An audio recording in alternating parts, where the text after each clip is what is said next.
tarde, todo mundo. A gente vai hoje continuar a falar do capítulo 5, né, sobre elétrons em sólidos. Nas duas últimas aulas a gente viu um modelo muito simplificado da teoria de elétrons em sólidos, que foi o modelo de elétrons livres, mas que a gente viu que até em alguns casos ele era uma boa aproximação para sistemas metálicos. E a partir da aula de hoje a gente vai de fato estudar elétrons num potencial periódico, tá? Ou seja, o elétron sujeito ao potencial cristalino. Okay? Então essa é a seção 5.3. Elétrons em potencial cristalino.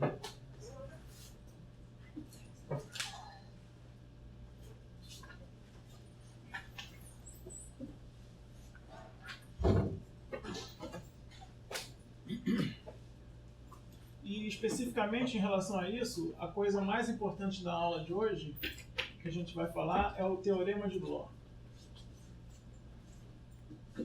É um teorema fundamental em física da matéria condensada, que a gente vai discutir ele hoje e também nas próximas aulas, tá? Bom, beleza. Então eu estou ainda tratando de um problema de partícula independente, de elétron independente, ou seja, o elétron como se ele não interagisse com nenhum dos outros elétrons do sistema. Tá? Mas agora eu vou fazer, exigir que ele interaja com o potencial cristalino. Tá? O que é esse potencial que o elétron sofre a ação dele? Né? Esse potencial é uma coisa, em geral, complicada de se obter. Ele vai ter uma parte que é o potencial devido aos núcleos, né, ou íons, e vai ter uma parte que é devido ao potencial exercido pelos outros elétrons do sistema. Mas como eu quero trabalhar dentro da aproximação de partícula independente, eu vou fazer com que esse potencial devido aos outros elétrons seja um potencial médio, um potencial efetivo. Né? Então, como se o elétron tivesse sujeito à ação de um potencial causado pelos íons e por todos os demais elétrons do sistema, mas ainda trabalhando dentro da partícula independente. Tá? Então, aproximação de partícula independente. Então, o ingrediente básico da teoria que eu vou descrever hoje, então, é esse potencial cristalino para o elétron, o de R, que, como eu falei, tem essas duas contribuições. Ok? Não importa muito, eu não vou entrar hoje na questão de como você obtém esse potencial. Tá? Como eu falei, pode ser uma coisa bastante complicada. A única coisa que a gente vai precisar de informação sobre esse potencial na aula de hoje é realmente o fato de que ele é periódico. Tá? Então, o que significa que o potencial é periódico? Significa que quando eu faço uma translação por um vetor da rede de Bravais, eu recupero o mesmo valor do potencial. Né? Ou seja, o de R mais R, Rzão, onde Rzão é o vetor da rede de Bravais, é o U de R original. Tá? Então, isso é a única coisa que vai ser relevante para mim na aula de hoje sobre esse potencial, que é um potencial periódico. Tá claro isso? Beleza. Então, o meu problema é então resolver a equação de Schrödinger, né, por um elétron sob a ação desse potencial.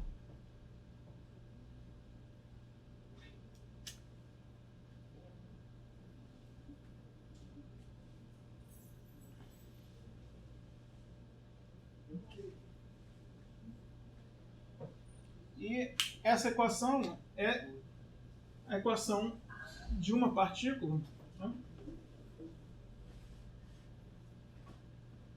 onde a hamiltoniana agora não vai ter apenas o termo de energia cinética, como tinha até a aula passada, mas vai ter também o termo de energia potencial, o de R. Então, meu objetivo na aula de hoje é tentar avançar na solução dessa equação de Schrödinger. Na verdade, se eu não souber exatamente quanto é esse potencial, obviamente eu não vou conseguir resolver essa equação. O que eu vou fazer na aula de hoje é ver a forma geral das soluções dessa equação de Schrödinger quando o potencial é periódico dessa forma. Tá? E é exatamente isso o que o teorema de Bloch me diz. Tá? Então, o teorema de Bloch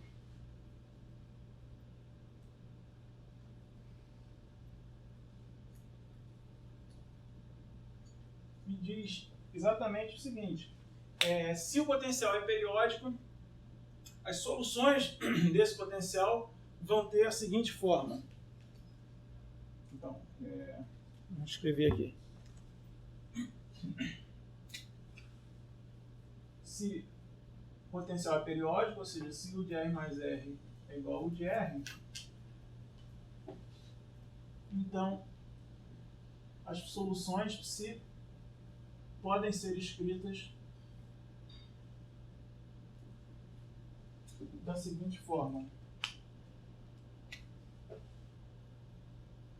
psi de R é igual a uma parte que é uma onda plana, né, que lembra o problema do elétron livre que a gente viu na aula passada, vezes uma outra parte que é uma função periódica U de R. Tá? Isso aqui, a função de onda vai ter dois índices também, N e K. E eu já vou explicar em detalhe o que representa cada um desses termos aqui. Tá? Mas o teorema de Bloch é isso. Né? Se o meu potencial é periódico, a minha função de onda vai ter essa forma. Tá? Bom, o que é cada um desses ingredientes aqui? Bom, isso aqui é simplesmente uma onda plana, como vocês já viram, né? Como na solução do elétron livre. A função U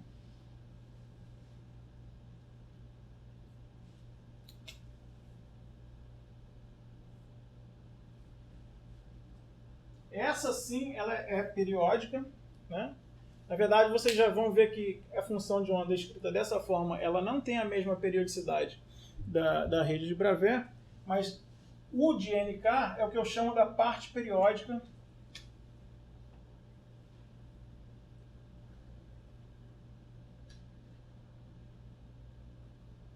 da função de onda, a parte periódica de psi. Tá? O que significa? Que U é uma função periódica, ou seja, U NK, quando eu faço uma translação para um vetor da rede Bravais, R mais R é igual a U NK de R.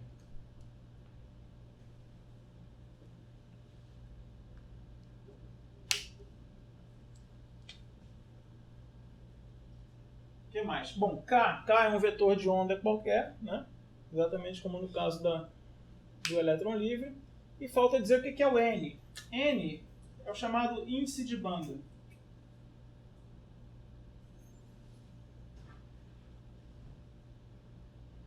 É um índice inteiro que também vai me designar as soluções. Tá? Já vai ficar mais claro daqui a pouco, né? Por que surge esse índice de banda. Mas, por enquanto, basta vocês saberem que para um dado K, eu posso ter várias soluções que são indexadas por esse índice de banda N. Tá bom? Eu vou voltar a esse ponto daqui a pouco. Bom, esse é o teorema de Bloch. A primeira coisa que a gente repara é que a função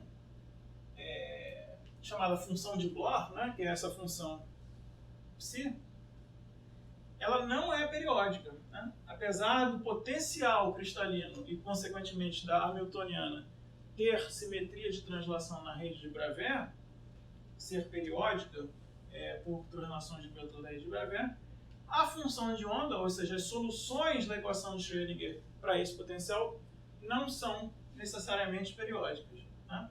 Uma maneira de ver isso é calcular explicitamente, né? Fazer a translação de psi e ver o que vai dar. Tá? Mas já adiantando esse resultado para vocês, ó, notem que psi de R, psi NK de R, não é uma função periódica. Quando eu falo função periódica, estou sempre me referindo à periodicidade da rede de Bravais. Tá?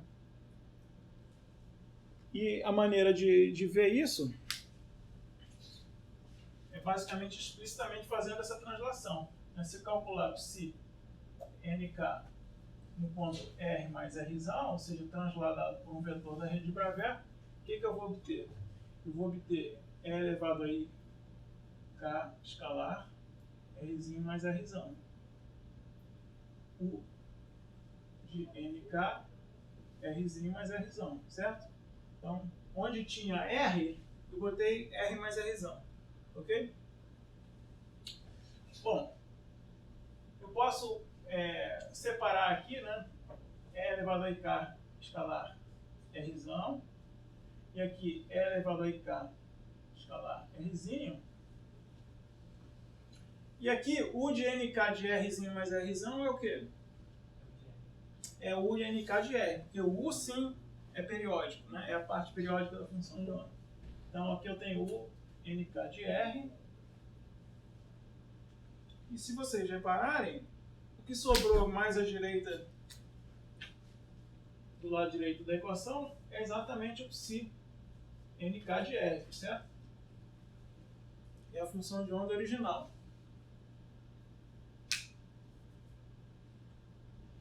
Mas ela está agora multiplicada com um fator de fase, E elevado a IK escalar Rzão. Ou seja, quando eu translado a função de onda de Bohr por um vetor da rede de Bravais, a função de onda ganha um fator de fase E elevado a IK escalar Rzão. Tá?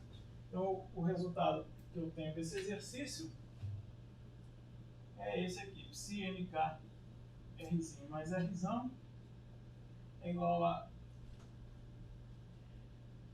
E elevado a IK escalar Rzão, meu psi NK de R.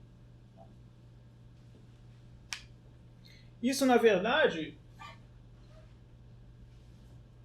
é conhecido também como um resultado, uma forma alternativa de você enunciar o teorema de Bloch. Tem as duas formas. Explicitamente a forma da função de onda, ou como ela responde ao você fazer uma translação da rede. Tá?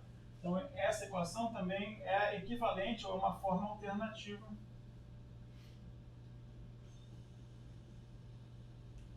do teorema de Bloch.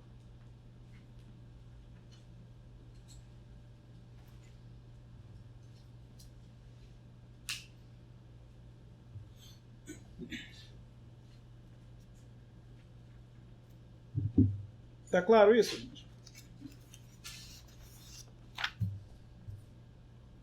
Alguma dúvida?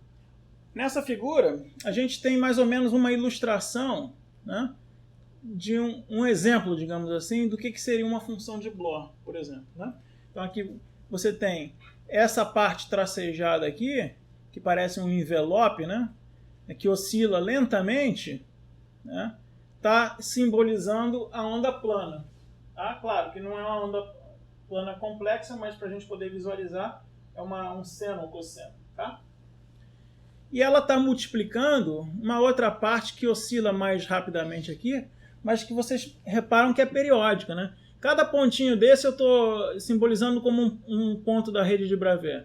Então, para ir de um ponto para o outro, repara que aqui eu oscilo duas vezes aqui, né, perto de um dos pontos da rede, e oscilo duas vezes para baixo. Né, e aqui eu volto. Né, sempre assim. E eu estou multiplicando essa função que oscila rapidamente, que é a parte periódica da função de onda, U, por uma onda plana, que é essa coisa meio tipo envelope que oscila lentamente. Tá? Então, a composição ou a multiplicação dessas duas coisas é uma função de Bloch. É um exemplo de o que poderia ser a solução do problema de um elétron nesse potencial periódico. Está claro isso? Beleza. Bom. Oi. Seria como se fosse o fenômeno de batimento. Parece, lembra um pouco o fenômeno de batimento. Lembra. Porque no batimento você também tem a multiplicação de uma coisa que oscila rapidamente por outra, um envelope que oscila lentamente. Beleza, vamos agora demonstrar então o teorema de Bloch.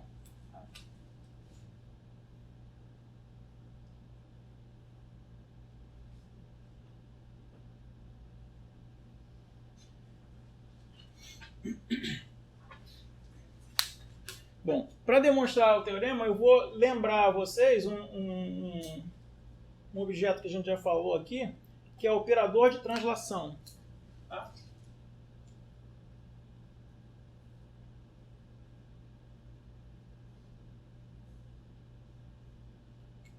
operador de translação, T de R, onde R é um vetor da rede de Bravais, quando atua numa função qualquer f de R, ele me dá a função f no ponto R mais R.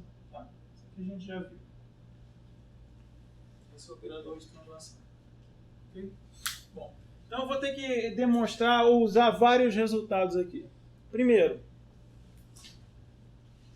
a newtoniana é invariante em relação à translação, né?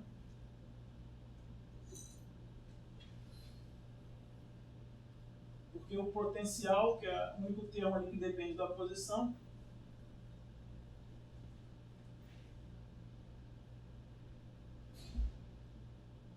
o potencial é invariante por translação, é periódico, então a newtoniana também.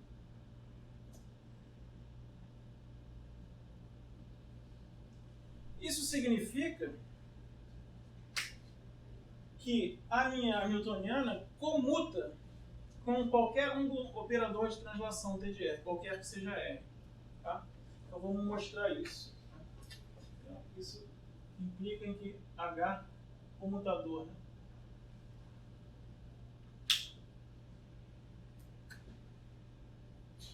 Comutador do operador T de R com a newtoniana é igual a zero.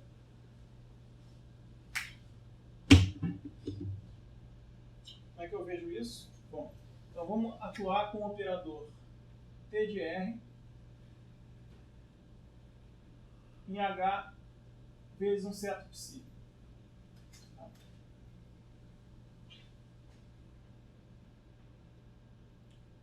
O que é o resultado dessa operação? Eu pego Rzinho e boto Rzinho mais Rzão em tudo que está aqui dentro, certo? Então isso vai ser H de Rzinho mais Rzão vezes psi de Rzinho mais Rzão. Porém, H de Rzinho mais Rzão é o quê? H de R só, porque a newtoniana é invariante por translação. Então isso é H de R psi de Rzinho mais Rzão. Certo? E psi de Rzinho mais Rzão é T de R em psi de Rzinho. Tá? Então isso é H de Rzinho, T de R, psi de Rzinho.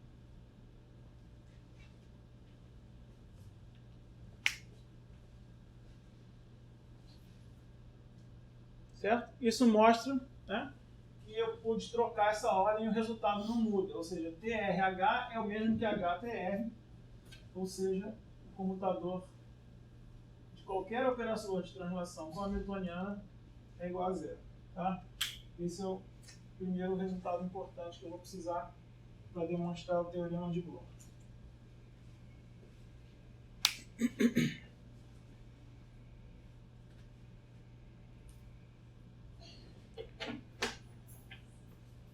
Segundo resultado importante, dois operadores de translação associados a vetores da rede de Bravais diferentes, R e R', também comutam entre si. Tá? Então, outro resultado que eu quero mostrar é que TR', comutador, também é igual a zero. Como é que eu faço isso? Vamos atuar com o produto de dois operadores desse num psi qualquer e ver que a gente pode trocar a ordem. Então, T de R, T de R', atuando num certo psi,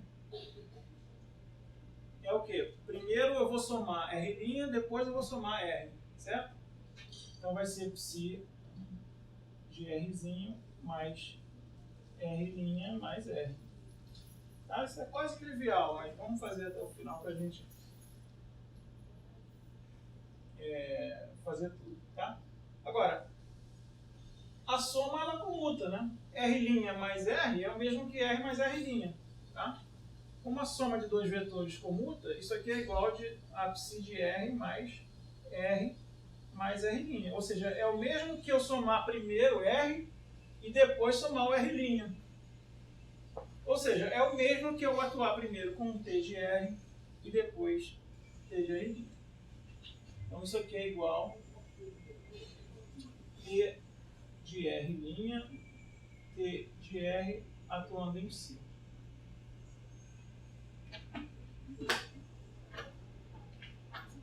Tá? Então isso aqui também está mostrado. Tá? O comutador de dois operadores de translação quaisquer é igual a zero. Okay?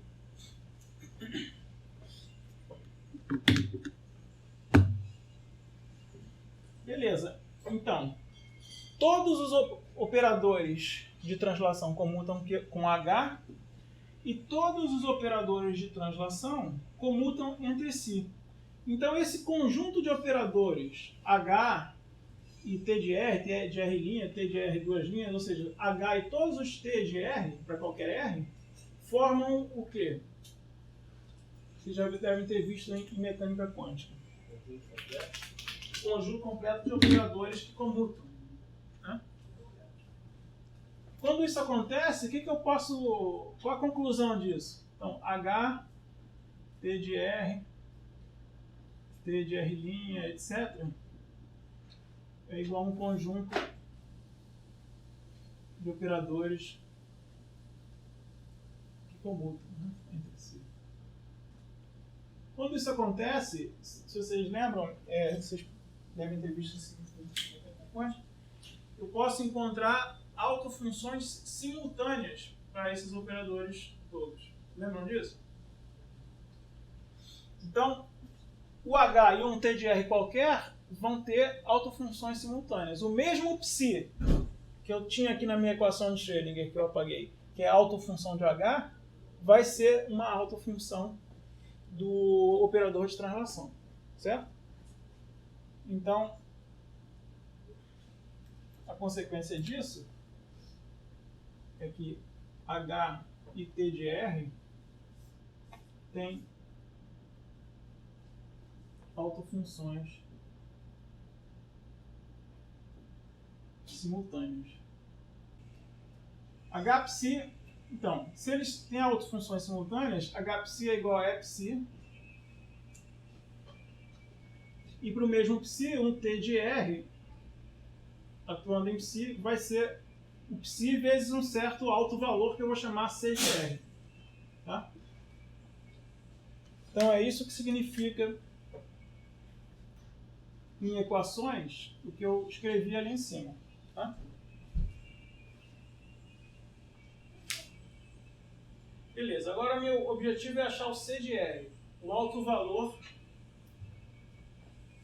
do operador de translação. Tá? Para achar o T de R, eu uso uma outra propriedade que eu acho que talvez seja óbvia também, mas vamos ver. Que é o seguinte, T de R vezes T de R' é igual a T de R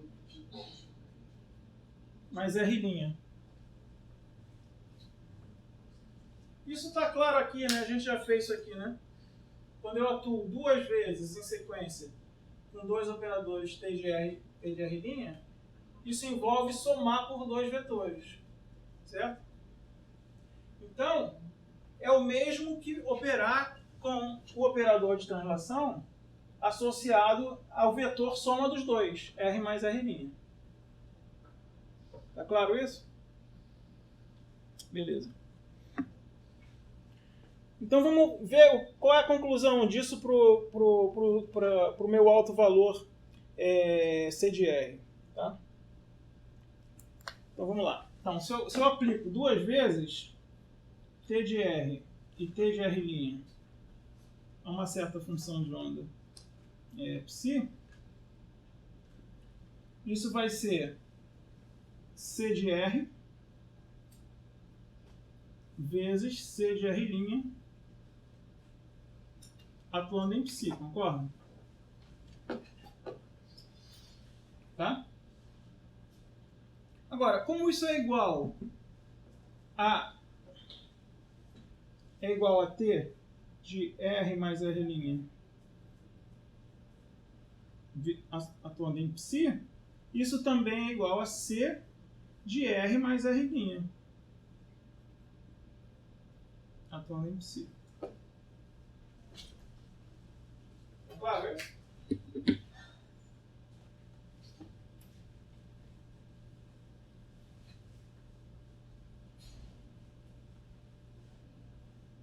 Então a gente chegou a uma propriedade interessante dessa função C de R, olha só.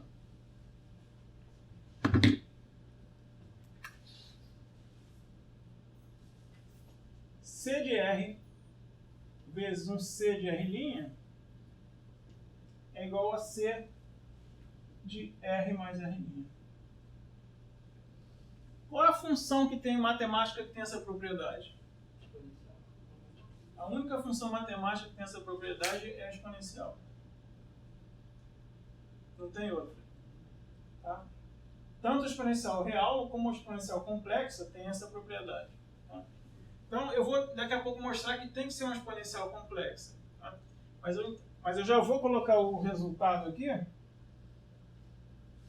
que isso implica que C de R é uma exponencial. É elevado aí em K escalar R.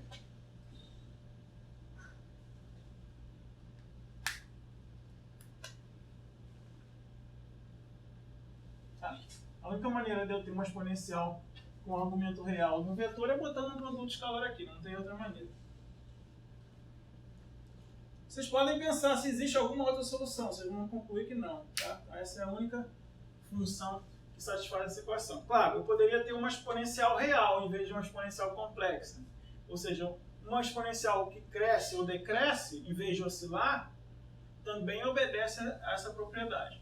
Tá? Então agora me resta mostrar para vocês de que, de fato, eu estou buscando soluções que são exponenciais complexas. Mas antes disso, deixa eu só escrever CQD, né? Como queríamos demonstrar. Por quê? Eu acabei de demonstrar o teorema de Bloch. Por quê?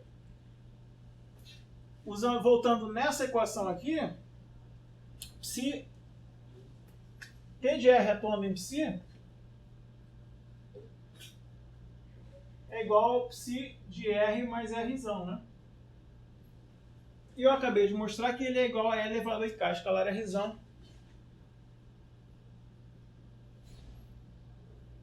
vezes o meu psi.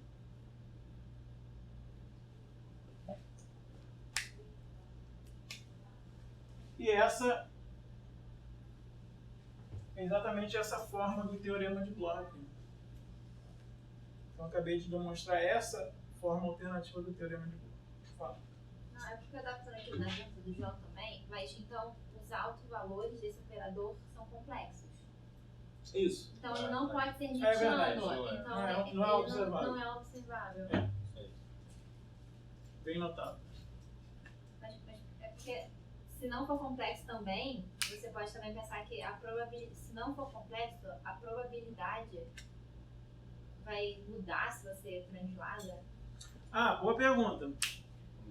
A função de onda, quando eu translado, ela ganha uma fase. Isso, mas não muda a probabilidade. A probabilidade, que é o módulo de psi quadrado, não muda. Porque é isso vezes o complexo conjugado disso que cancela. Né? Então, isso é um bom ponto.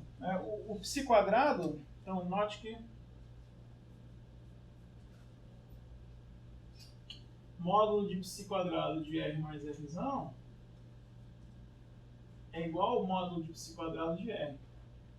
Então, observáveis como, por exemplo, a densidade eletrônica, que estão associados ao módulo de psi quadrado da função de onda, são claramente periódicos, apesar de que a própria função de onda não é. Tá?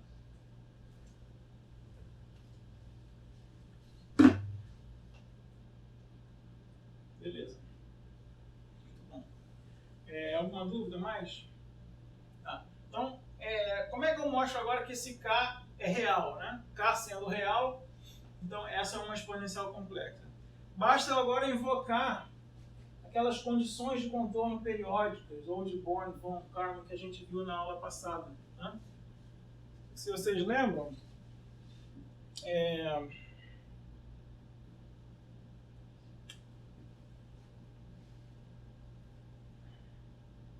eu tenho periodicidade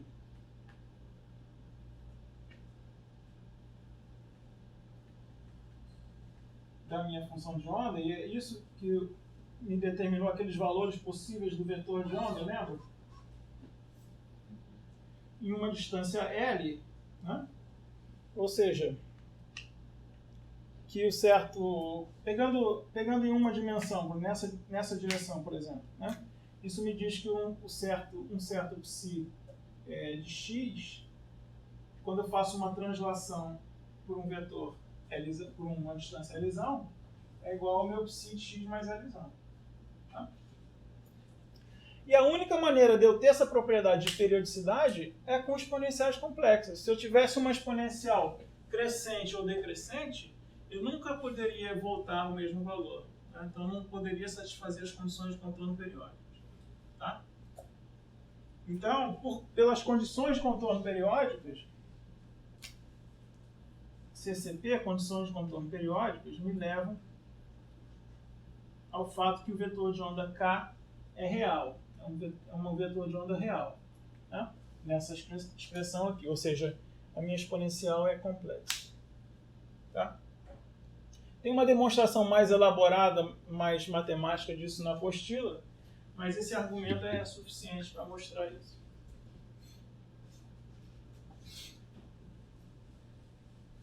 Tá bom, gente? Alguma dúvida?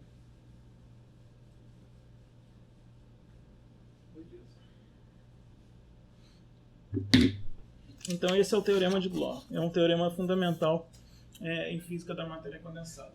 Vamos ver um exemplo aqui. Nesse exemplo, eu vou dar para vocês duas funções de onda em uma dimensão, tá?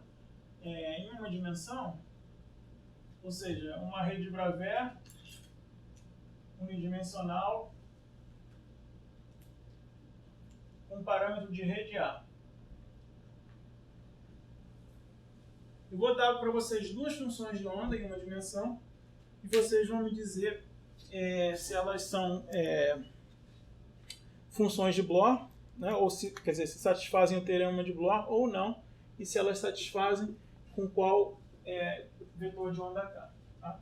Então, por exemplo, se 1 é igual a uma normalização qualquer, é elevado a I alfa x, que multiplica seno de 2πx sobre A mais cosseno de 2πx sobre A.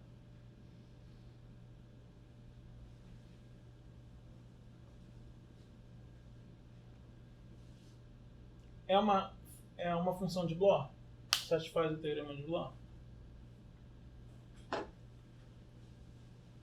Vamos lembrar daquele primeiro enunciado do teorema de Bloch, né, que é o produto de uma onda plana por uma função periódica. Tem como eu escrever dessa forma? Aí tem, né? Porque isso aqui, que está aqui, vezes o próprio A, né? Isso aqui vezes o A é a minha função periódica, né? O de x. Claramente isso é uma função periódica com a periodicidade da rede de Bravais A. Quando o x é somado com x mais A, ou com x mais 2A, ou com x mais 3A, tanto o seno de 2πx sobre A como o cosseno de 2πx sobre A retornam ao mesmo valor. E aqui eu tenho uma exponencial. Tá? Então, isso será uma função de Bloch se o meu vetor de onda K for igual a esse alfa que está aí, né? Então, isso é uma função de Bloch com K igual a alfa.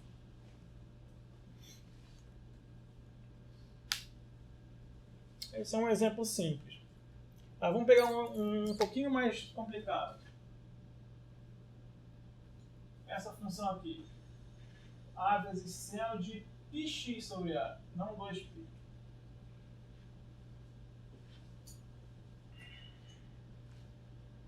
Isso aí é uma função que obedece o teorema de Bloch?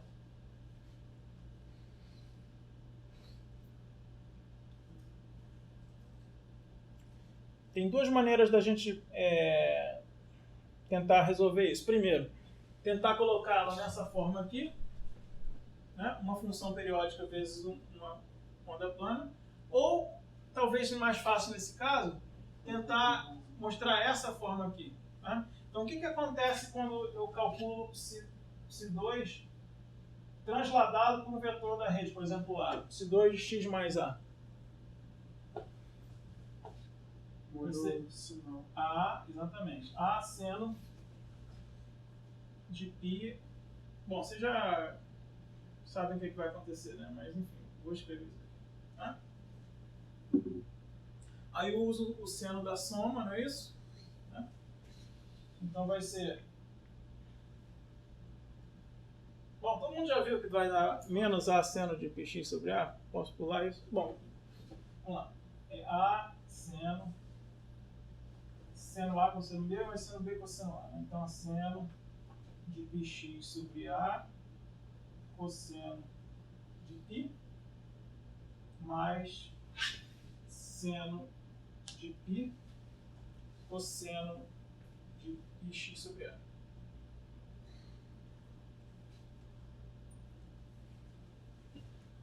Como seno de π é igual a zero, esse termo vai embora. Cosseno de π é igual a menos 1, né? Então isso aqui fica simplesmente menos A seno de πx sobre A. E aí? É uma função de bloco ou não? Quando eu transladei, o que aconteceu com ela? Ganhou um sinal de menos, né? Mas esse sinal de menos eu posso escrever dessa forma? É elevado a... Posso, né? Então, esse sinal de menos é elevado a i, mas quanto vai valer o k? O vetor de onda k? Π sobre a, né? Então, isso é elevado a π sobre a vezes a, né? Vezes a minha função de onda original, o meu psi2 de x. Tá? Então, ela é uma função de A, de Bohr, com o vetor de onda k igual a π sobre A.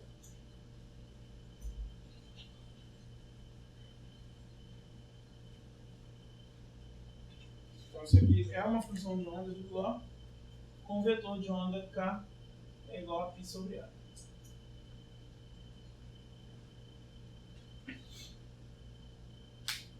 Tá claro isso?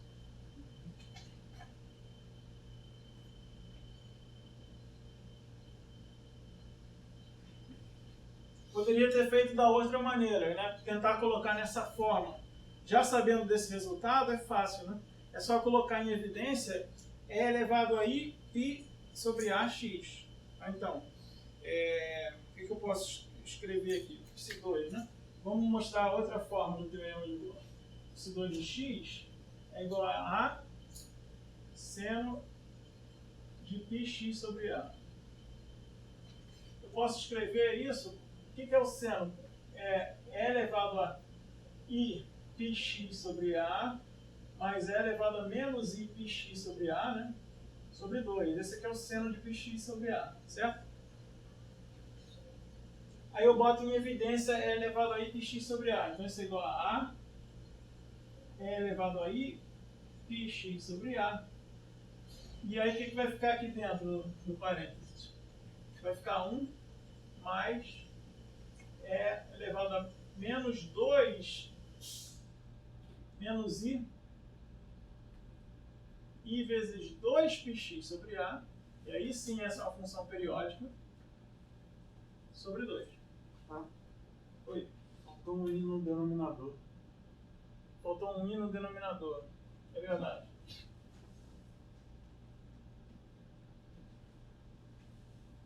Cosseno mais i seno. Tá? Tá claro? O que sobrou aqui dentro, eu coloquei na forma explícita de Bohr. Né? Isso aqui é a onda plana com K igual a π sobre A, e isso aqui é a função periódica. Quando eu translado por A, isso aqui volta ao mesmo valor. Tá claro? Então esse aqui é o meu U de x. A parte periódica da função de Bloch. Oi. É I pi x sobre A menos, porque ali está dando cosseno. É verdade.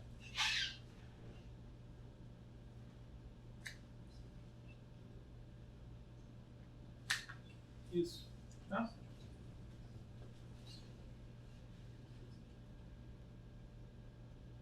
Tá claro isso? Alguma dúvida?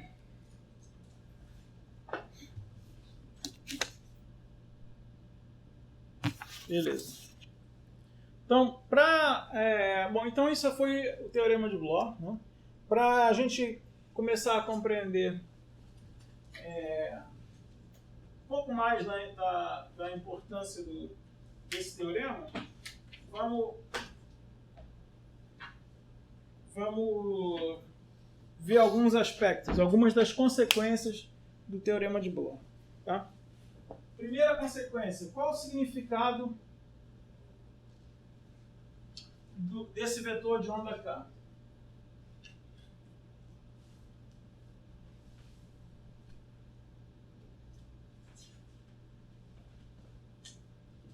Quando a gente estava falando de elétron livre, era claro o significado de K, né? Porque a gente mostrou que a onda plana, o elétron livre, era também um autoestado do momento linear. Né? Então, o significado do vetor de onda K era simplesmente que H cortado K é o momento linear do elétron. Tá? Agora, vamos ver se o mesmo acontece aqui. Ou seja, a pergunta que eu quero fazer, será que a função de Bloch é também um autoestado do momento linear? Não. Então, vamos calcular isso explicitamente. Vou atuar com o operador momento em psi de Bloch. Psi de NK de R. Então, isso é menos IH cortado, gradiente de psi. Certo?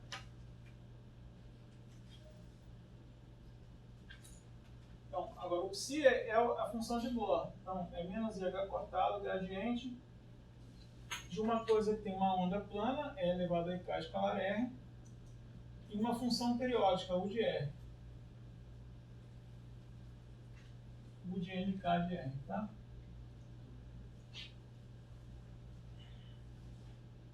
Bom, aí eu tenho que usar a regra da cadeia aqui, né? Então, o primeiro termo vai descer aqui, desculpa, Rzinho. Quando eu tomar a derivada, vai descer um IK, né? Com esse menos IH cortado, vai ficar H cortado K. Então, aqui fica H cortado K.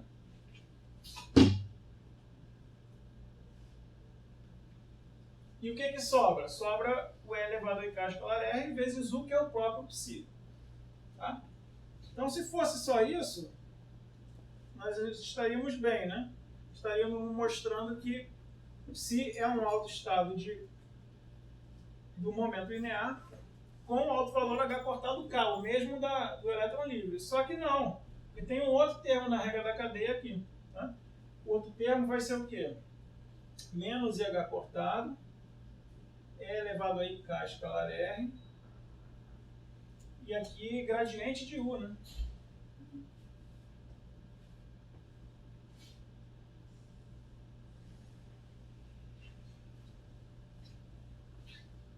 Que em geral aquele outro termo não é nulo. Não tem razão nenhuma para ser nulo. Então a gente acabou de mostrar esse resultado importante, que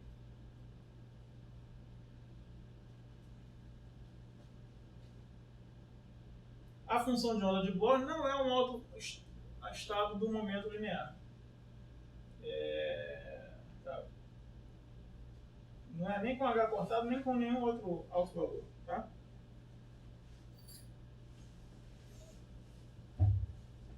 Isso, no fundo, tem uma origem,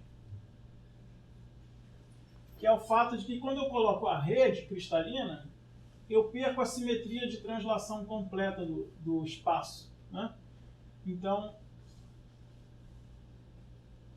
o operador momento, como ele é o operador gerador de simetria de translação, acaba não sendo mais um autoestado, a função de onda não é mais um autoestado do momento. Tá? Bom, isso é bom ou é ruim? Bom, na verdade, ainda que H cortado K não seja mais autovetor de P para psi, ele vai ter um significado físico importante que a gente vai ver nas próximas aulas. Então ele ganha um nome. Tá? Então, apesar de H cortado K não ser alto valor de P para a função de onda de Bloch,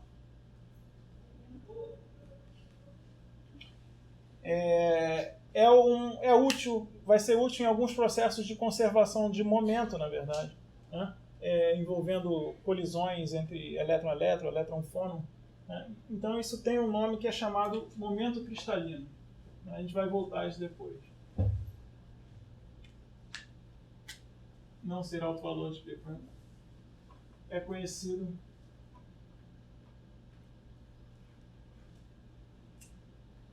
como momento cristalino. Então vai ter alguma relevância que a gente vai discutir mais para frente.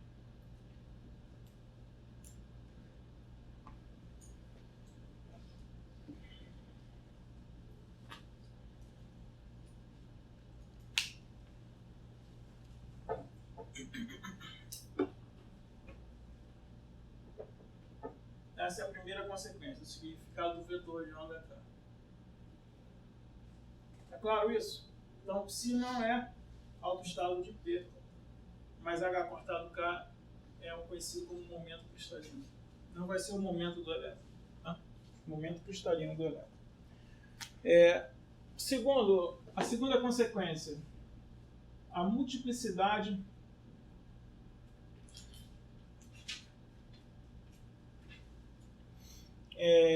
na escolha de K. O que eu quero dizer com isso?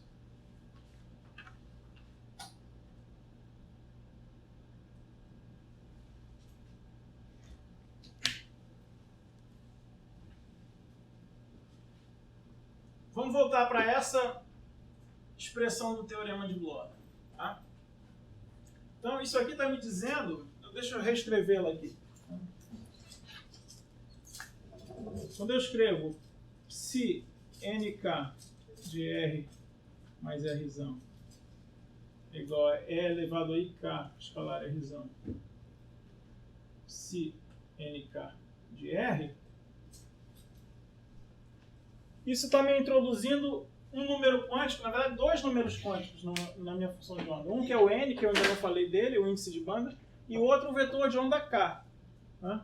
O que quer dizer um número quântico? É um índice que eu uso para identificar a minha função de onda. A cada K está associado a uma função de onda. E de que forma ela está identificada aqui? Pela fase que ela ganha quando eu faço uma translação para um vetor da rede. Tá? Então, quando eu escrevo essa equação, eu estou dizendo que K é um número quântico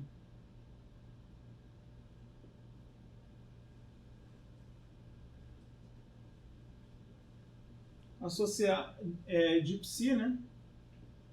Associado a fase E elevado a IK escalar R.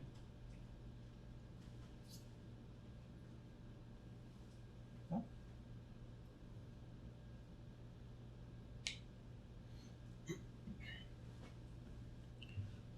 Mas repara o seguinte aqui. Alguém lembra quanto é E elevado a IG escalar R, onde G é um vetor da rede recíproca? 1, né? Isso é igual a 1. Então eu posso introduzir 1 nessa equação aqui. Dessa forma, E elevado a IG escalar R. Quando eu faço isso, como é que fica a equação?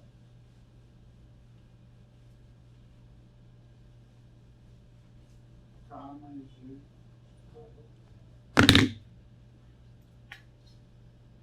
Fica se MK de R mais Rzão é igual E elevado a I, K mais G escalar Rzão, vezes o meu psi.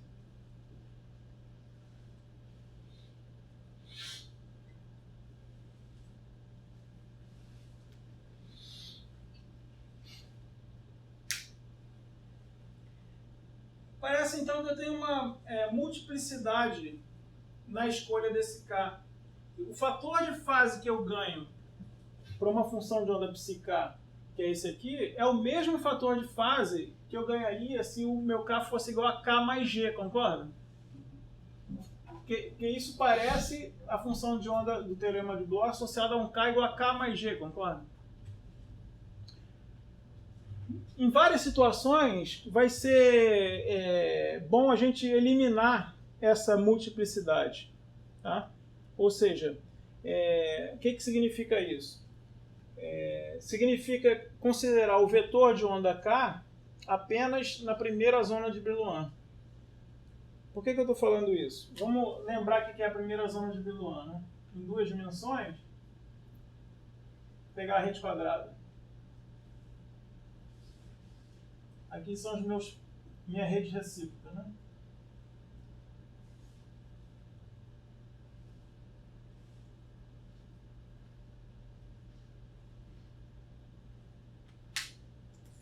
Desenhar os eixos aqui.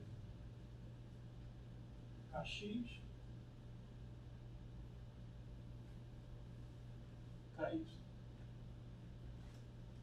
Esses pontos que eu desenhei são os vetores G da rede recíproca. Tá? E essa região mais próxima da origem do que de qualquer outro vetor G da rede recíproca é a primeira zona de Brillouin. Essa região aqui.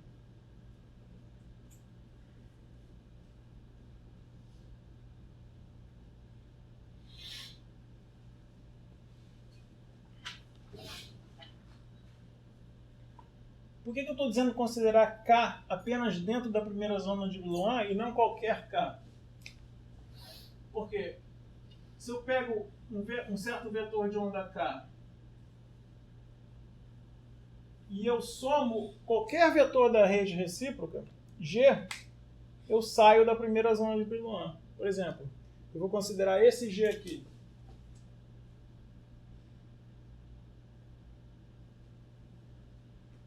Se eu somo o vetor de onda K com esse G, aí eu tenho K mais G.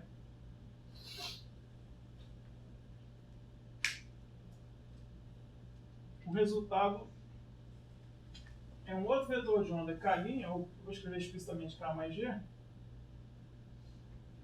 que está fora da primeira zona de Brillouin. Então, a consequência disso aqui é que eu posso me restringir. Não é que eu sou obrigado, é que eu posso. Há descrições onde eu posso também sair da primeira zona de Brillouin. Então, eu posso restringir o vetor de onda K à primeira zona de Brillouin.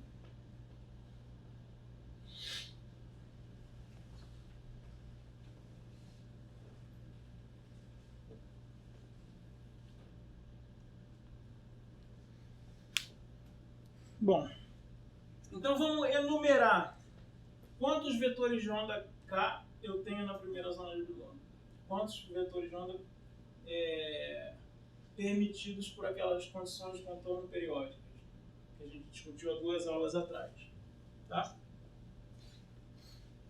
Então, a pergunta é: quantos Ks permitidos para eu indexar a minha função de bloco dentro da primeira zona de Brillouin.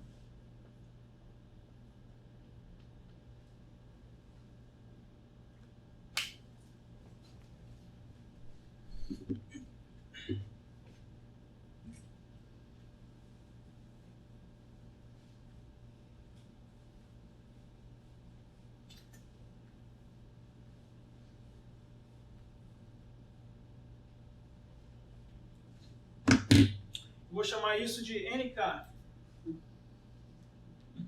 Oi, dúvida? É um, não é? Ou não? Não. O G é um, só esse. Mas quantos Ks permitidos aqui? O vetor de onda K, por exemplo, pode ser esse, tem vários pontos aqui. Parece um contínuo de pontos. Né? Mas eu estou dizendo que ele... Lembra que a gente falou isso 2 aulas atrás? Mas a primeira zona de Brillouin era tipo a célula de Wigner-Seitz no espaço recíproco? Isso. Então só pode ser um, não é? Não, eu desenhei qual? Um K permitido. Qual? O do centro. Não, acabei de desenhar outro aqui, ó. Ah, mas esse não tá na rede recíproca. Pois é, então, eu não estou falando dos vetores G da rede recíproca, eu estou falando dos vetores de onda K, que não precisam ser vetores G da rede recíproca. Tá? Isso é um ponto importante. Esse K que entra aqui não é G necessariamente, quer dizer, não vai ser nunca um G, na verdade, né? Pode ser K igual a zero, aí vai ser G, mas vai ser um vetor de onda qualquer dentro da primeira zona de Brillouin. Oi. Eu não entendi. Pode ser qualquer um, né? Quer dizer, infinito. Pode ser um contínuo, quase. Mas vai ser um pouco semelhante ao argumento que eu falei. É um conjunto muito denso, mas eu vou poder calcular esse número. Isso vai ser importante. Aguarda só 5 minutos. É um quase contínuo de pontos, tá? Mas é um contínuo enumerável, que eu já vou dizer quanto vai ser. Tá? Oi. Não, eu acho que só que ali em cima é elevado aí, mas aquele Rzinho não é Rzão. Rzinho. Eu não entendi. Ih, desculpa. Rzão, desculpa. Eu não tô... Ah, tá. É Rzão, né? Se for Rzinho, eu não entendi. Rzão, desculpa. Tá. Vou ter que editar essa aula, hoje tá difícil. Tá. Mais alguma dúvida? Beleza. Como é que eu faço esse cálculo? Eu vou chamar essa quantidade de NK. Eu posso fazer isso dividindo o volume da primeira zona de Brillouin no espaço recíproco pelo volume permitido para cada ponto K, o volume que cada ponto K ocupa. Tá? O volume da primeira zona de Brillouin eu vou chamar de VZB. Cuidado que não é um volume no espaço real, é um volume no espaço recíproco. Tá? Então é 1 sobre volume no espaço real. Dividido pelo volume ocupado por cada ponto K, que a gente lembra do gás de elétrons. São as mesmas condições de contorno que a gente aplicou no gás de elétrons livres. Você lembra quanto vale esse volume para o gás de elétrons livres? É 2π ao cubo sobre o volume do cristal, lembra disso?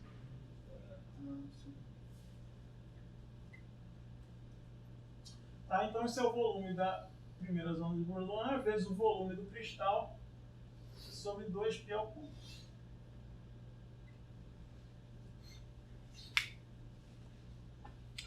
Agora eu vou escrever o volume do cristal como sendo o número de células unitárias do cristal, que eu vou chamar de N-cell, vezes o volume de uma célula unitária. Tá? Isso é espaço real. Certo? Então isso aqui vai ser NK, vai ser N-cell vezes o volume da primeira zona de Brillouin vezes o volume de uma célula unitária do cristal sobre 2π ao cubo. Esse caneta azul já está acabando. Agora um resultado que vocês estão mostrando nessa lista, ou já mostraram, se vocês fizeram, eu acho que esse era um dos problemas da lista.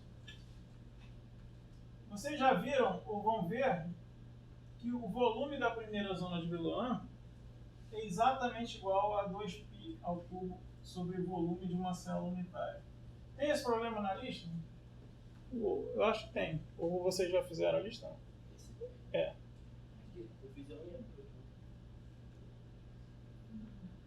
Bom, não sei se tem, mas enfim, é um dos problemas que poderia ter na lista, mas é fácil de ver isso para a rede cúbica, né? Por exemplo.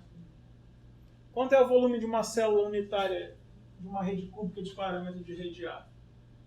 A ao cubo. E a rede recíproca dela tem parâmetro de rede 2π sobre A. Então, a primeira zona de Brillouin é também um cubo com um lado 2π sobre A. Tá? Então, o volumezinho dela vai ser 2π ao cubo. Dá para mostrar isso, e é simples de mostrar, para qualquer rede. É só usar a definição do volume a partir dos vetores primitivos. Tanto para a célula unitária no espaço real, né? A1 escalar, A2 vetor A3, como para a célula unitária, a célula de Wigner-Seitz, no caso no espaço recíproco. Então, B1 vetor B2, B1 escalar, B2 vetor B3, e a relação entre A1, AI e BI. Tá? Aí você chega nesse resultado. Eu achava que era um dos problemas da lista, mas se não for, não tem problema não. Tá? Então, enfim, dá para entender isso aqui, né? Eu acho. Tá? Então, isso aqui cancela com isso, né? E eu chego nesse resultado que parece que não serve para muita coisa, mas a gente já vai ver que é muito interessante. O número de pontos K permitidos dentro da primeira zona de Brillouin é igual ao número de células unitárias do meu cristal.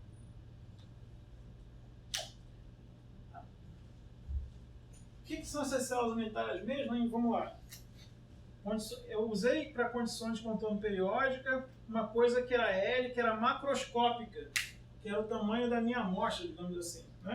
Mas em vez de considerar superfícies, eu apliquei condições de contorno periódicas. Então, nessa coisa, digamos um cubo de lado L, tem um montão, né, de células unitárias, que são, sei lá, cubinhos aqui com vetores A1, A2 e A3, são vetores primitivos. Né? Então aqui tem N células unitárias da minha rede de Bravais.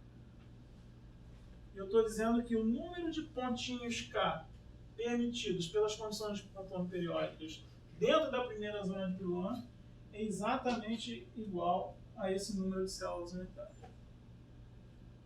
E como você falou, né, no limite termodinâmico, onde L é um número muito grande, eu estou pensando em cristais, sei lá, macroscópicos, onde as dimensões desse cristal são muito maiores do que as dimensões da célula unitária, que são da ordem de poucos angstroms, né? Isso aqui é um número imenso, 10 a 23. Tá? Então, isso é um conjunto muito denso de pontos K permitidos na primeira zona de Brillouin. Certo? Beleza. E já vou usar esse resultado aqui, mais pro final da aula.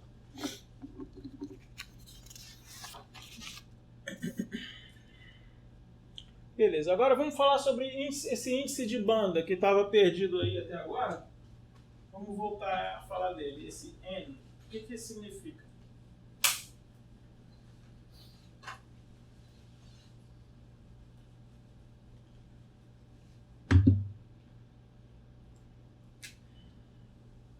Então essa é 3, índice de banda.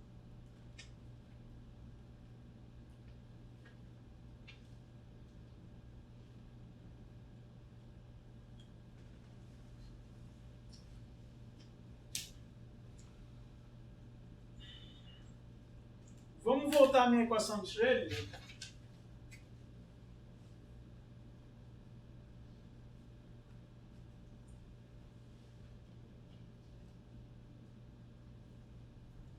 E substituir índice de R explicitamente a forma de Bloch. Tá? Então, é elevado a IK escalar R, U de R. Isso é igual a energia, o alto valor de energia, é elevado a IK escalar R, U de R.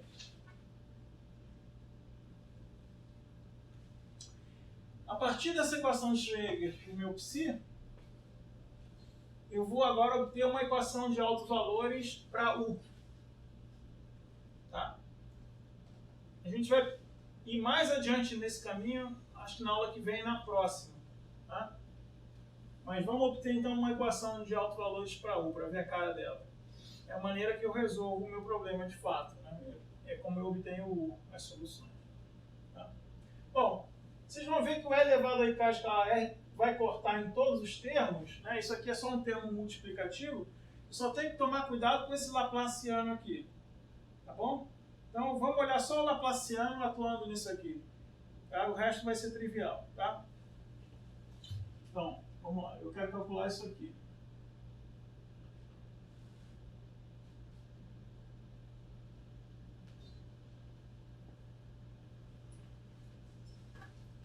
Tá? Só esse termo. O resto a gente vai ver que é tranquilo.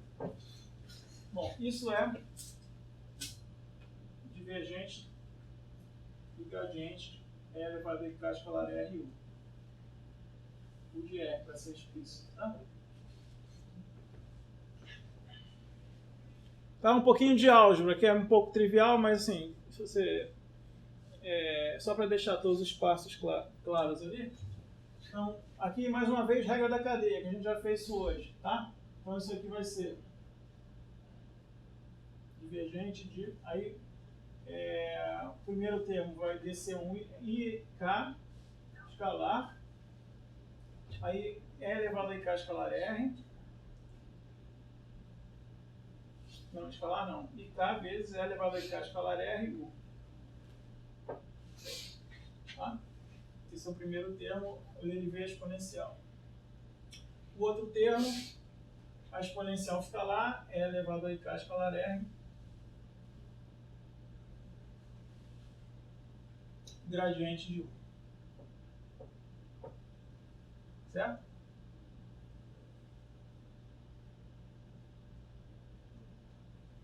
Derivar de novo agora. Vamos lá.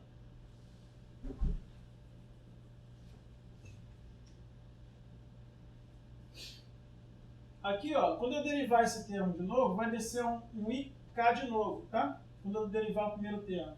Então vai ficar menos K ao quadrado, concorda? No primeiro termo.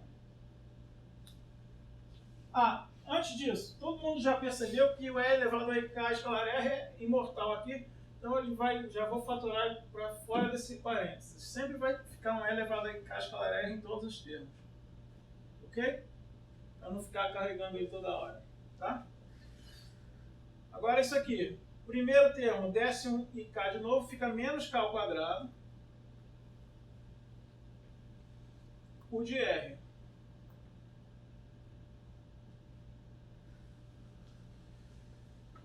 O outro toma a derivada aqui, então fica mais IK,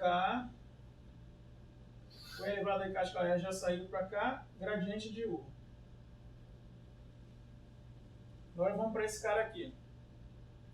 Mais uma vez, IK mais IK, E elevado a IK escalar R que eu botei aqui para fora, gradiente de U. E o último termo, que é simplesmente Laplaciano de U. E o E escalar R já saiu. Tá?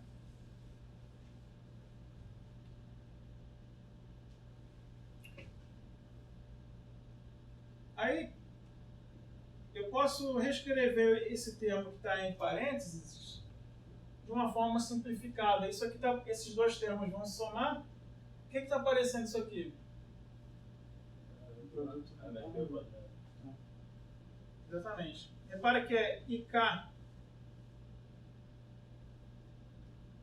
mais gradiente ao quadrado.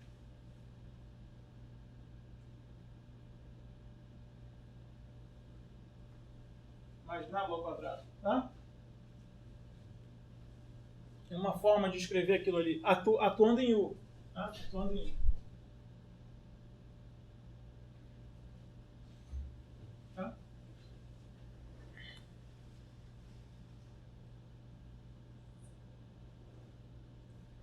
Beleza, então eu consegui o que eu queria, porque agora cancelou E elevado a I k escalar R, desse termo aqui, com o termo que vem daqui, com o termo que vem daqui, cancelou tudo.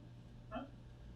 E a equação resultante de autovalores para U tem a seguinte cara. Menos H cortado ao quadrado sobre 2M e K mais o gradiente ao quadrado mais o de R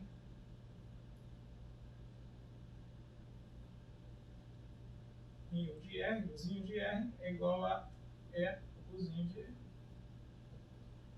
Então, como eu falei, eu vou me deter mais demoradamente nessa equação nas próximas duas aulas, na próxima aula principalmente, eu acho. Tá? Mas o que isso aí está dizendo? Que a parte periódica da função de Bloch, que é o U, obedece a uma equação de autovalores com o mesmo autovalor de psi, né? O mesmo autovalor da energia é, só que o operador é um pouco modificado, o operador energia cinética é um pouco modificado. Tá? Ele leva esse índice K aqui. Ou seja, é uma equação de autovalores diferente para cada K. Vou botar de volta o número quântico K para isso ficar bem explícito. Tá? Então, U depende de K, porque esse operador depende de K aqui, explicitamente. Ou seja, como é que eu faço, como é que eu resolvo esse problema do ponto de vista, sei lá, numérico ou analítico? Né? Eu tenho que pegar para cada vetor de onda K diferente e resolver essa equação de autovalores. Aí eu vou achar uma energia que também vai depender de K, certo? Então, deixa eu tornar isso também explícito aqui. Aqui eu vou ter uma energia que depende de K, vezes U de K.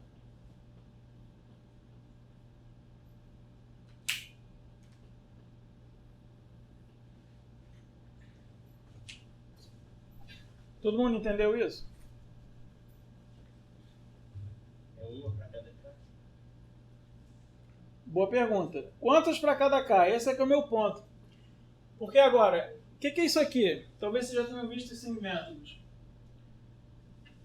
É um problema de autovalores, mas com uma condição de contorno em U de K. O de K não é uma função qualquer. O de K, eu posso resolver isso numa região finita do espaço, que é uma célula unitária. Por quê? O de K é periódico. Então, sabendo que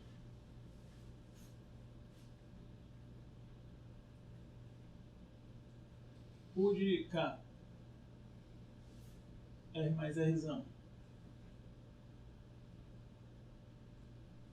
é igual a U de K de R, ou seja, eu tenho condições de contorno, no caso específico, condições de contorno periódicas, para U de K, numa região finita do espaço, que é uma célula unitária. Eu só preciso resolver o de R, achar o de R, não no espaço todo, mas numa célula unitária. Tá? Então eu vou falar uma coisa que talvez vocês já tenham visto. Quando eu tenho um problema de autovalores, uma região finita do espaço com condições de contorno, eu tenho um conjunto discreto de autovalores. Vocês possivelmente já viram isso em vários exemplos, sei lá, elétron numa caixa, né? Vários daqueles problemas de mecânica quântica. Quando eu imponho condições de contorno, que podem ser periódicas, mas poderiam ser condições de contorno fixas, por exemplo, no caso do elétron numa caixa, né? Psi igual a zero fora. Eu imponho relações de quantização que me dão níveis discretos de energia. Tá? Então, respondendo a sua pergunta, eu não tenho apenas uma solução aqui. Vou ter soluções indexadas por um certo índice discreto inteiro, que é o chamado índice de banda N. Tá? Então, daí que surge o N. Eu vou agora escrever explicitamente U de NK. É N de K, U de NK. Então, esse N... Então, deixa eu voltar para trás aqui. Então, sabendo que eu tenho um problema de alto valor numa região finita do espaço com condições de contorno periódico, eu vou ter um conjunto discreto de soluções que eu posso indexar, ou indexadas por um inteiro n, que é o chamado, então, índice de banda.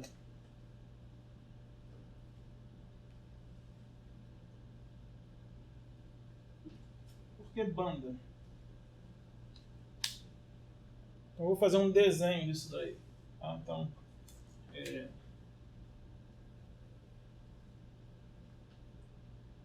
sei lá. Esquematicamente, a minha energia como função de K, que é a minha relação de dispersão por elétron, o que eu falei? Que eu tenho que, para cada K, eu tenho que resolver uma equação de alto valor como aquela, então eu vou ter um conjunto discreto de soluções. Então, para K igual a zero, eu tenho esses caras aqui. Para um outro certo K, eu tenho, sei lá, um outro conjunto de soluções. Para um outro K, mais um outro conjunto de soluções. Né?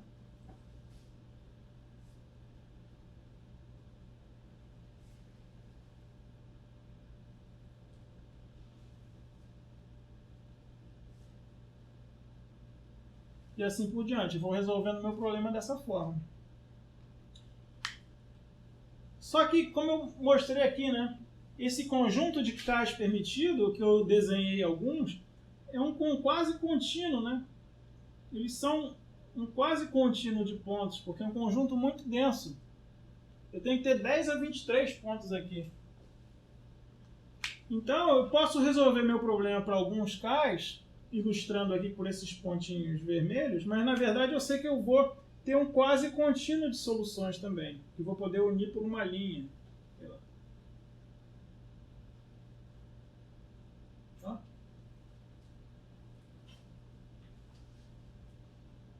Parecendo um espaguete. Essas linhas E de K são N, sei lá, N igual a 1, N igual a 2, N igual a 3, né? Cada uma dessas linhas recebe um índice N igual a 4, um índice N, o índice de banda, é chamada de banda de energia. Algumas pessoas traduzem como faixa de energia, né? Porque é uma faixa contínua de energias emitidas por elétron. Tá? Então essas são as famosas bandas de energia de um elétron num cristal.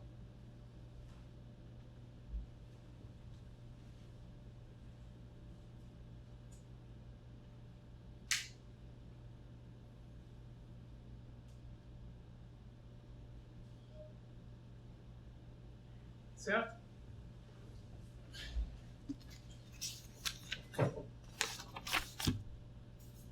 E genericamente, eu chamo essas soluções, né, para um dado N e para um dado K, a denominação de uma banda de energia é EN de K. Quando eu dou EN de K, eu estou dando a chamada estrutura de bandas do meu sistema. Né? Ou seja, para qual o valor da energia do elétron para um dado vetor de onda K para uma dada banda N. Tá?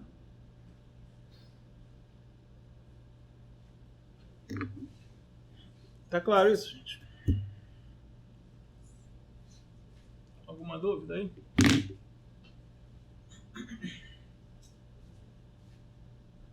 Bom, falamos sobre o índice de banda. Deixa eu falar agora sobre a velocidade do elétron.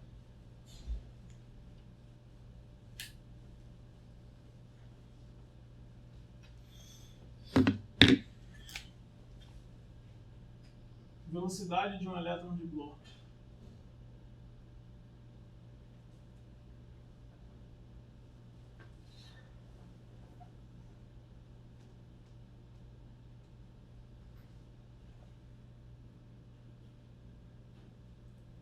Lembra do caso do elétron livre?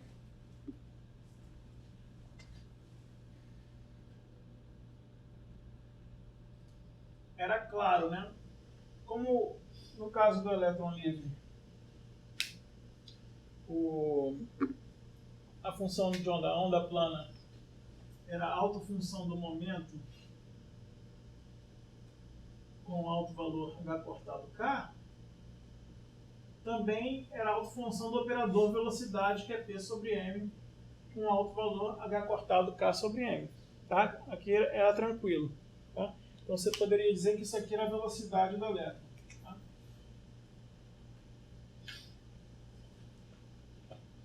Como é que vai funcionar agora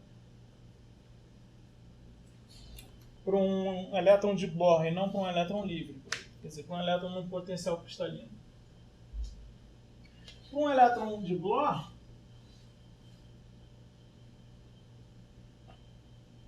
isso não vai ser mais possível, né? Porque eu mostrei ainda há pouco que a função de onda de Bohr não é um autoestado de P. Mas eu ainda posso mostrar o seguinte resultado. Isso não vou mostrar aqui, mas está no apêndice E do livro do Ashcroft. Mas como ele é razoavelmente intuitivo, eu vou só falar dele. Eu acho que vocês vão aceitar. Mas quem quiser dar uma lida lá na demonstração rigorosa no livro do Ashcroft, no apêndice E. Tá?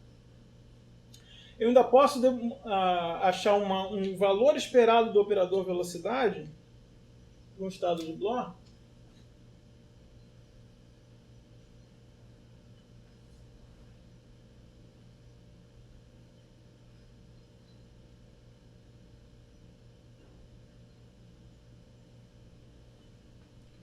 que vai ser 1 sobre h cortado,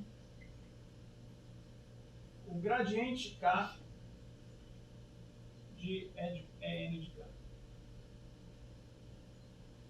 Gradiente K significa tomar a derivada em relação a K, né? Então eu vou chamar isso de Vn de K, a velocidade do elétron na banda N e vetor de onda K. Vocês já viram alguma coisa parecida com isso em algum lugar?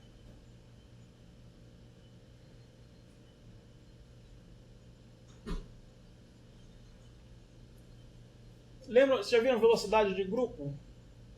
De ondas? Tá? O que era a velocidade de grupo? De ômega dk, exatamente a mesma coisa. Isso nada mais é do que a velocidade de grupo de ômega dk, que é igual a 1 sobre h cortado, né, dE dk,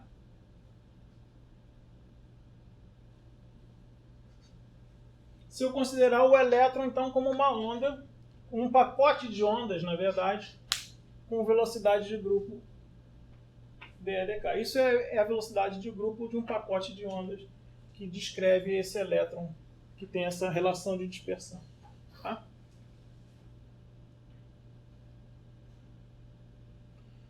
Se vocês querem a demonstração, como eu falei, rigorosa, né, tá nesse apêndice do Ashcroft. Mas como eu falei, com essa analogia com a física ondulatória, né, fica razoável entender isso aí. Tá? E repara que isso reproduz o caso do elétron livre também, né? Note que para o elétron livre, o que vai ter? O que vai ser no caso do elétron livre? No caso do elétron livre, é um caso particular, onde a relação de dispersão é de K é igual a H cortado ao quadrado, K ao quadrado sobre 2M,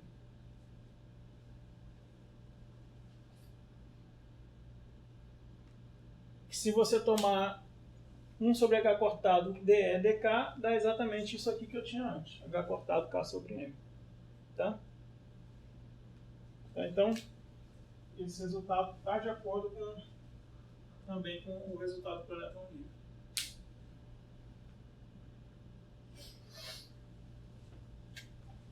Então, V seria 1 sobre H cortado dE dk, o gradiente K de E, que é igual a H cortado K sobre E. Beleza. Então, o elétron, num certo estado de energia E de K, tem uma certa velocidade, um valor esperado de V, como se fosse uma velocidade média. Tá? Ele não está num alto estado da velocidade, mas o operador velocidade tem um valor esperado bem definido, que é dado por isso aqui. Que pode ser uma quantidade, assim, pode ser alta, né? Depende da derivada de E em relação a K.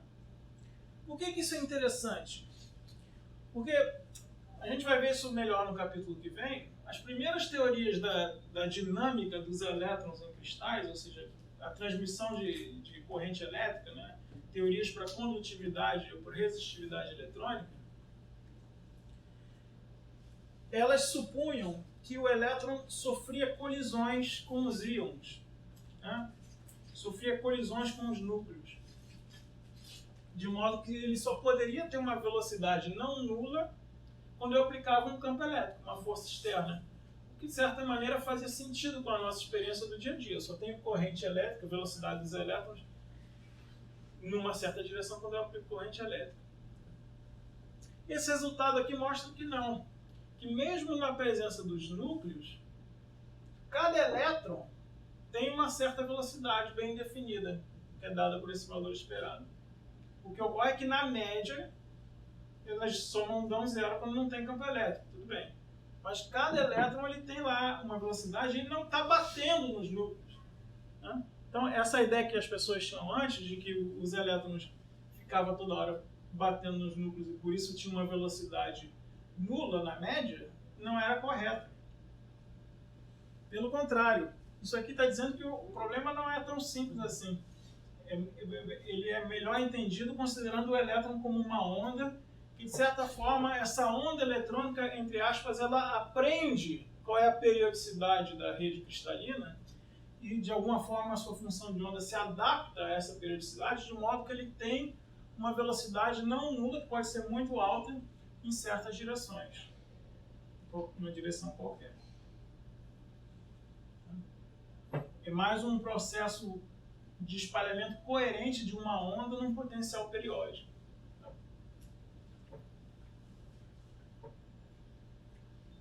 Então a gente vai voltar um pouco a esse ponto, né, quando a gente falar da dinâmica de elétrons em cristais, sob a ação de campos elétricos e campos magnéticos externos. Tá? Mas está clara a ideia aqui? Então, um elétron de Bohr, ele tem um certo valor esperado da velocidade que é dado por essa equação. E ele não colide com os núcleos.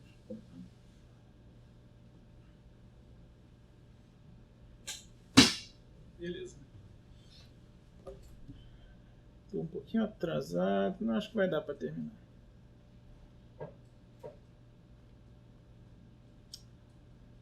Ok, então para fechar a aula de hoje, eu vou agora usar esse resultado aqui.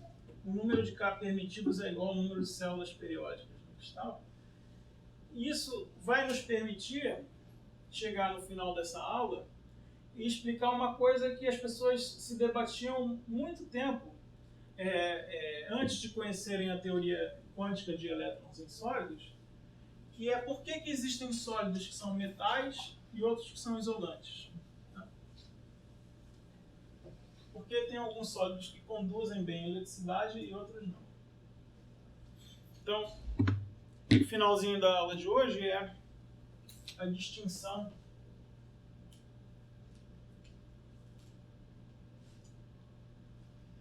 entre metais e isolantes, a partir só desses argumentos simples.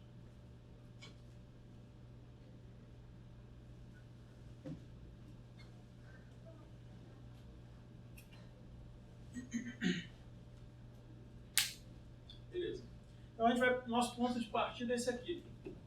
O número de Ks permitidos dentro da primeira zona de Brillouin, são todos os Ks que eu preciso considerar, é igual ao número de células unitárias do meu cristal.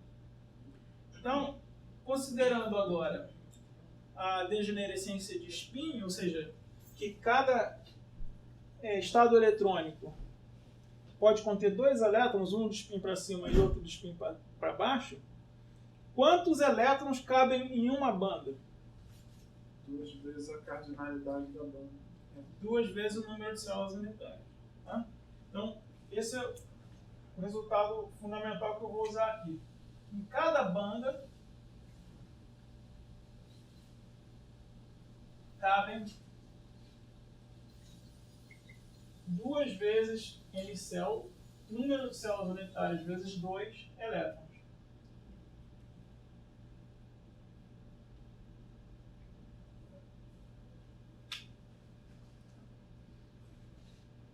Então eu pego um sólido qualquer lá, sei lá, sódio.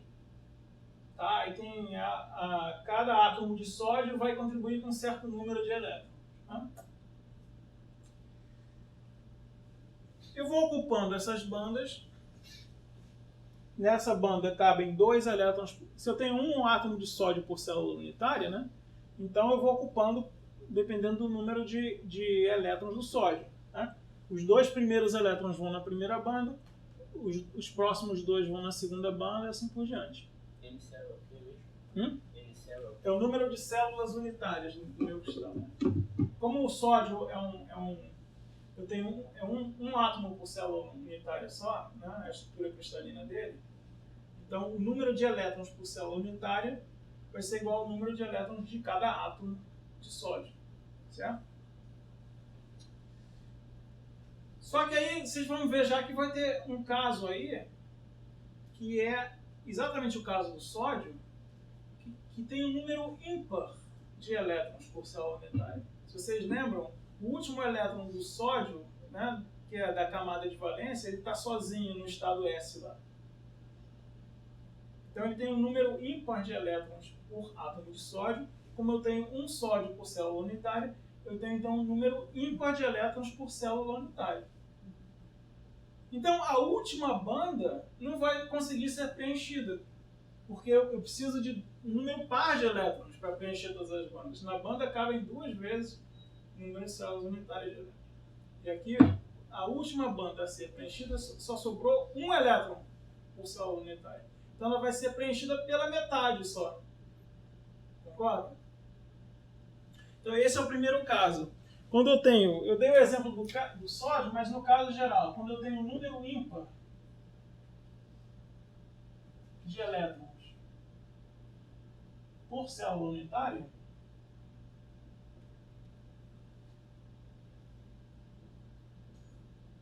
vai ocorrer que a última banda preenchida não vai estar totalmente preenchida, vai estar semi-preenchida.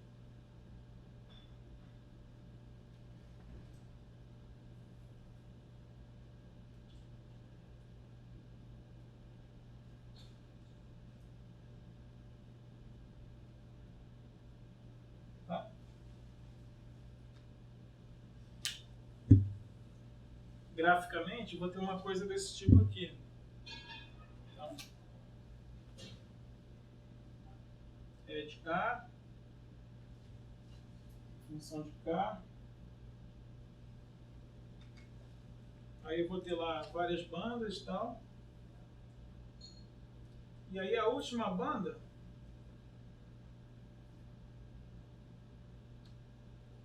então essa aqui é a minha primeira zona de Brillouin. Tá? Essa aqui é a primeira zona de Brillouin. Essa é a região de vetores K permitidos. Essas aqui vão estar todas ocupadas com 2 elétrons em cada K. Essa aqui também. Agora, a última banda, não, ela vai estar preenchida só pela metade. Só até um nível de energia que a gente continua chamando de energia de Fermi. Mas os estados eletrônicos aqui vão estar preenchidos só até a metade dessa banda. Aqui na outra metade eu vou ter níveis vazios. Tá?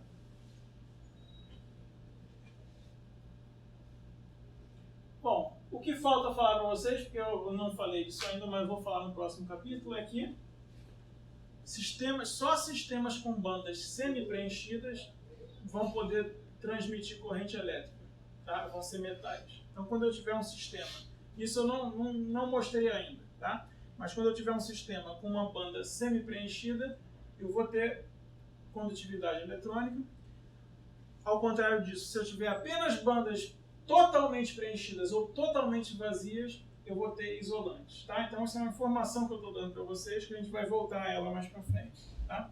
Mas o fato é que esse resultado está me dizendo que se eu tiver um número ímpar de elétrons por célula unitária, com certeza a última banda vai estar semi-preenchida e com isso eu vou ter um metal. Tá? Então, uma estrutura cristalina que tem por célula unitária número ímpar de elétrons necessariamente é um sistema metálico.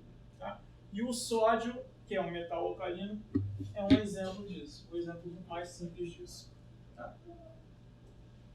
Então, quando isso acontece, eu vou ter um metal. Oi. É o número ímpar de elétrons na última camada. Seria... Tanto faz, pode ser ou total, porque todas as outras camadas preenchidas no átomo sempre tem um número par. Tá? Então, é sempre na última o ímpar. Tá? É na última camada e também o número total de elétrons por átomo. Agora, e quando for par? Quando o número total de elétrons por célula unitária for par, aí eu vou ter dois casos. Né? Então, 2. Número de elétrons por célula unitária é par. Eu vou poder ter agora dois casos. O caso 2.A, eu vou supor que a última banda ocupada não se superpõe ou se superpõe em energia com a primeira desocupada.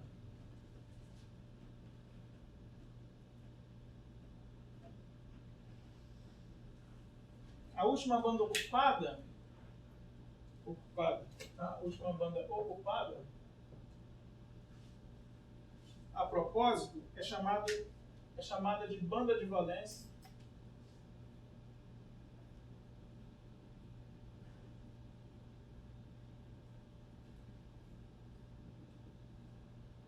E a primeira desocupada é chamada de banda de condução.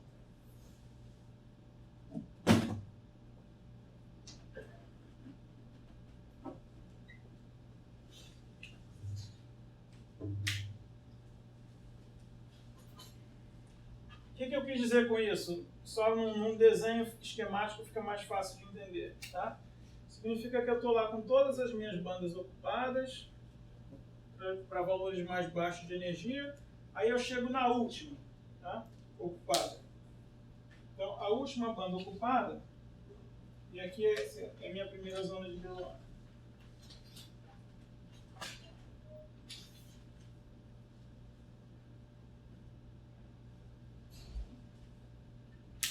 Estou dizendo que a minha última banda ocupada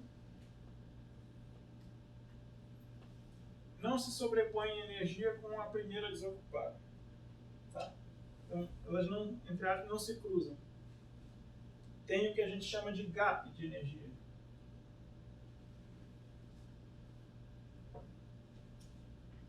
Quando isso acontece, aí tudo bem, eu vou conseguir preencher essa aqui totalmente. Né? Então, todos esses estados eletrônicos aqui vão estar preenchidos com 2 elétrons. Os últimos 2 elétrons da célula unitária vão entrar aqui e a outra vai ficar totalmente desocupada, não vai ter nenhum elétron aqui. Tá? Então, meu sistema só vai ter ou bandas totalmente ocupadas, que é essa última e todas as outras de baixo, ou bandas totalmente desocupadas, que é essa primeira banda de condução e mais todas as outras de cima. Quando isso acontece, a gente vai ver no próximo capítulo que a gente tem um isolante. Quando eu tenho sistemas só com bandas ou totalmente ocupadas ou totalmente desocupadas, esse sistema não conduz corrente elétrica. Tá? É um chamado isolante. Se esse gap for pequeno, da ordem de 1 electron-volt, tipicamente, a gente chama esse sistema isolante de semicondutor. Tá? A gente vai estudar os semicondutores num capítulo mais para frente. Aí. A classe especial de isolantes com gap pequeno. Tá? Então, isso aqui é um sistema isolante ou semicondutor, quando eu tiver essa situação.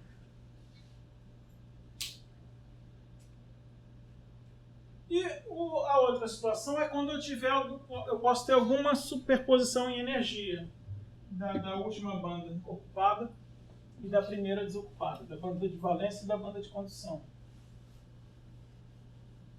O que vocês acham que vai acontecer agora? Vai ser isolante ou metal? Bom, Deixa eu desenhar que vai ficar mais claro. Quando a energia em função de K, essa aqui é a minha primeira zona de Brillouin. Vamos supor que essa é a última banda que estaria ocupada. Tem esse aspecto aqui. E a primeira banda que estaria vazia, sei lá, ela não tem um gap, entendeu? Ela se superpõe em energia com essa, ou seja, tem uma faixa de energias, que é essa aqui, em que eu tenho para a mesma energia, a energia de Fermi corta tanto a primeira uma banda como a outra. Tá? Então, o que eu gostaria de fazer? Ocupar essa banda aqui de baixo com 2 elétrons, cada um dos níveis, certo? Só que os elétrons vão sempre ocupar os estados de mais baixa energia.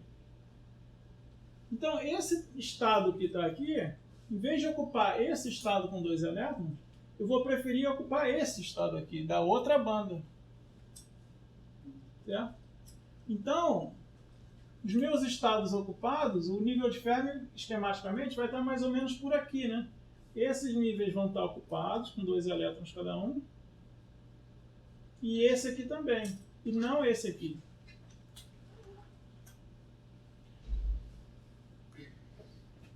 Tá? Então esse é o caso 2B, desculpa, esqueci de falar. 2B. Quando o número de elétrons é par, número de elétrons par, porém as bandas de valência e condução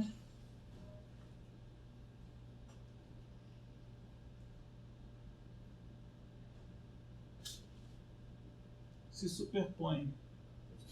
Oi? A energia de Fermi ainda tem aquela interpretação de que ela é a maior energia.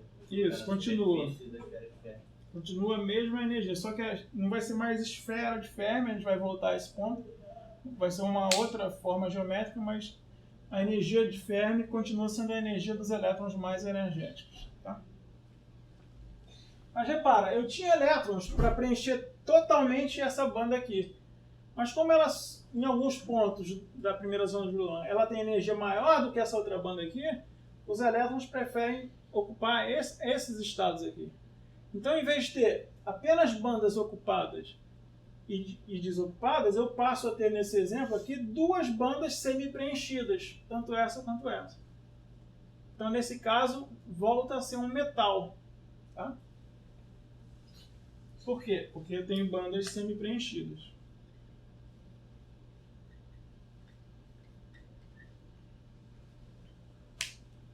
Esse é o caso, por exemplo, de metais divalentes, como o cálcio, o magnésio, são elementos da segunda coluna, os calcogênios, né, da tabela periódica, e que tem 2 elétrons. A função da segunda coluna tem 2 elétrons por célula unitária, mas ainda assim são metais, porque existe essa superposição de bandas lá na estrutura eletrônica deles. Tá?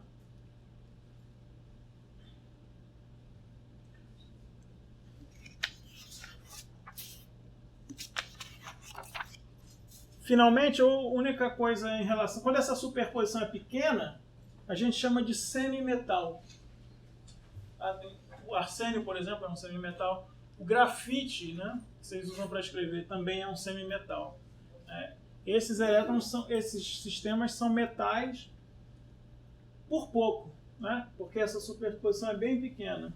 Então eles acabam tendo uma condutividade pequena, né? Não é fácil entender isso agora, mas isso é o fato, tá?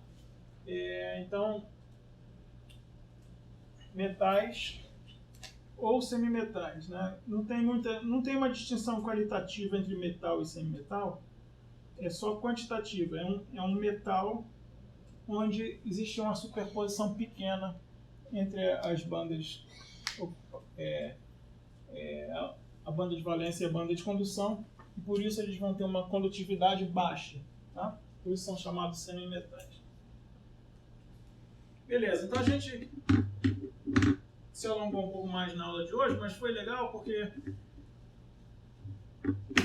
a gente conseguiu, de uma maneira interessante, mostrar apenas por argumentos da simetria de translação da equação de Schrödinger. A gente não resolveu a equação de Schrödinger, né? Repara. A gente só, a partir de argumentos que envolvem o teorema de Bloch e as suas consequências, a gente acabou mostrando um resultado interessante que era um dos enigmas, digamos assim, do século XIX, né? Do início do século XX. Por que você tinha sólidos com características tão distintas, como metais e isolantes? O que diferenciava isso, né? Então, a única maneira de explicar isso foi através da teoria quântica de elétrons num potencial periódico. Tá? Alguma dúvida, gente? Tudo certo? Então é isso. Então, até quarta-feira.